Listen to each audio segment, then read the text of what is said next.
Jeremy Corbyn has cancelled a visit to Barnet after the council fell to the Tories amid widespread anger among the area's Jewish population about anti-Semitism in the Labour Party. A set of results left both Labour and the Tories claiming success, with the Conservatives holding on to crown jewel authorities in London including Wandsworth and Westminster. The Labour leader claimed the local election results left Labour well placed to win the next general election despite the party's failure to capture key targets from the Tories. Jubilant Tory councillors celebrating the party's win in Barnet during the local elections. Jeremy Corbyn pictured campaigning in Plymouth. He has been urged to go to Barnet in the wake of the council swinging to the Tories, but the ongoing row over anti-Semitism may have damaged the effort in key target Barnet, which has a large Jewish population. Adam Langleben, who lost his seat in High Barnet, told Mail Online that planned event for tonight has been cancelled. But Mr. Corbyn should still come in order to apologise for his failure to tackle anti-Semitism. "I'll give you an example," said the former Labour councillor. "Anti-Semitism cost us Barnet Council." Adam Langleben has called on Jeremy Corbyn to heal the sickness of anti-Semitism in the Labour. "I knocked on the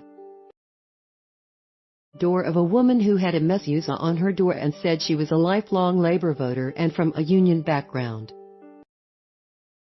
She was in tears and told me for the first time in her life she would not be voting Labour. Other people just shut the door in our faces." Langleben called on the Labour leader to come to the borough despite the disappointing result for the party. He has to take responsibility, which he has not so far done.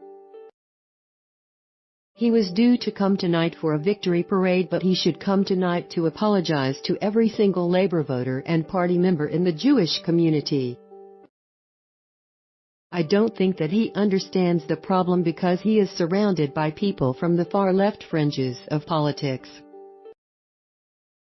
He needs to understand local anger, but I don't know that he gets it. He is not anti-Semitic, but there are people in the Labour Party now who are." Langleben said he will remain a Labour member but added the Labour Party is sick and the only way to heal that sickness is from the top, a Labour source has, however, denied there was ever a victory parade planned for tonight, saying Mr. Corbyn's plans were always flexible. Related articles. Previous one. Next Labour MPs could oust Tories and form a government in May is urged by leading Brexiteers including Boris Johnson.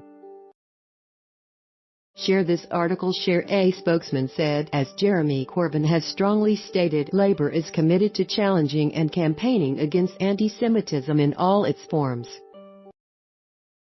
He has asked the new General Secretary to make stamping it out her #1 priority, as well as anti-Semitism.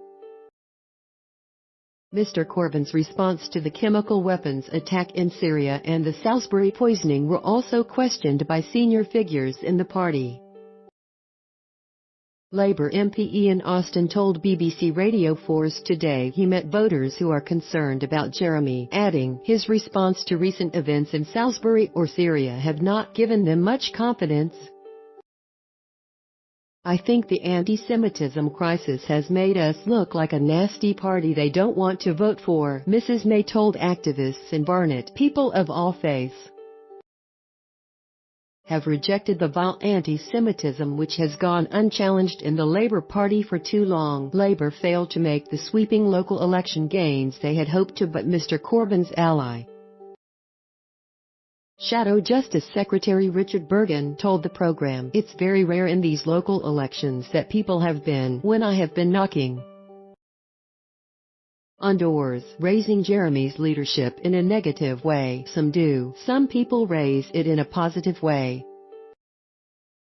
but nothing unusual compared to any other period of door knocking I have been doing in Labour's history, whoever is leader." Deputy Labour leader Tom Watson acknowledged the Jewish community had sent us a message and said the party had to learn lessons when it came to dealing with anti-Semitism in its own ranks. Labour MP Chuka Umunna called for an internal inquiry into the party's campaign, warning that the results cannot leave it confident of success at the next national poll.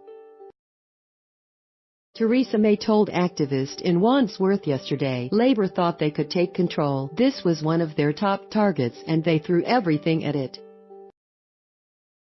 But they failed. She also made a stop in Barnet, telling supporters, people of all faiths have rejected the vile anti-Semitism which has gone unchallenged in the Labour Party for too long.